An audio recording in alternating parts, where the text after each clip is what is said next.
আজকে আমার স্ত্রী ফোন করে বলে, এই দিন দেখার জন্যই বুঝি আমি তোমার ঘরে বউ হয়ে এসেছি।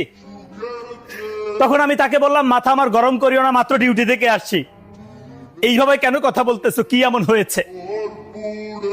তখন সেই কথার জবাবে আমার স্ত্রী বলে, সামান্য একটু তরকারিতে লবণ হয়েছে, তাই তোমার ছোট ভাই আজকে আমাকে মারতে এসেছে। বাবার কাছে ফোন দিয়ে বললাম, কি ব্যাপার বাবা, তোমার ছোট ছেলে কিভাবে এটা করলো? বড় ভাইয়ের বউ তো সেটা হয় মায়ের সমতুল্য, তাহলে কিভাবে সে মারতে গিয়েছে? বাবা আমার সেই কথার জবাবে বলে, তোরই তো ছোট ভাই, তার বয়স কম, মাফ করে দে, একটু না হয় ভুল করেছে। আমি বাবাকে বললাম, এটা কোনো কথা বললাম বাবা, ছোট বলে বুঝি তুমি কোনো শাসন করবা না? তখনই আমার মা আমার বাবার কাছ থেকে ফোনটা কেড়ে নিয়ে বলে, পরের বাড়ির মেয়ের কথা শুনে ভাইয়ের প্রতি রাগ দেখাচ্ছিস? তোর বউ তো কোনো অংশে কম না। অবশেষে বুঝতে পারলাম আসলে আমার ঘরে আমার কথারই নাই কোনো মূল্য, সেই ঘরে আমার স্ত্রী কিভাবে পাবে মূল্য। আসলে একটা সময় আমি নিজেও তাদের কাছে ছোট সন্তানই ছিলাম।